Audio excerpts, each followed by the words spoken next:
All right, joining me now is Sky News host Liz Storer and former Labor Minister Graham Richardson. Welcome to you both. Great to see you, Graham and Liz. Hello, hello. Now, Hi. let's start with the big news of the day, the Daniel Andrews resignation. Liz, how do you think Daniel Andrews will be remembered? Do you think it will be mainly for the controversies from his time as Premier? Absolutely. And if he thinks he's skipping out the door during this period where we've seen no accountability for firing rubber bullets, for the longest lockdowns in the world, for any number of scandals that he and his ministers, even when they were facing the relevant bodies to give answers, were, I can't remember, that was their go-to line. I think you better think again, because people do have long memories when it comes to the trauma that they've suffered under his leadership. Financially, the state's never been in worse shape. When he became Premier, there was in 20 billion debt. Now it's 170 billion.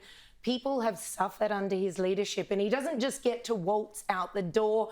But I love that he's done it with a final parting lie. Promised almost 7 million people, I'll go full term at the election. Has just turned around like it doesn't really mean anything. Later. I've changed my mind. Never mind, que sera. I don't think people will forgive him for that either. Yeah. All right, Graham Richardson, very divisive political figure is Daniel Andrews.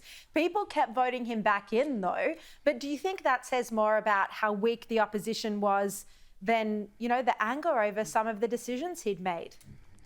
Well, I think you've got to remember too, when you say people keep voting him back in by bigger and bigger margins, he had massive margins. He won seats that Labor never dreamed of winning. And so you've got to say that this bloke got into the fabric of Victorian society. People loved him.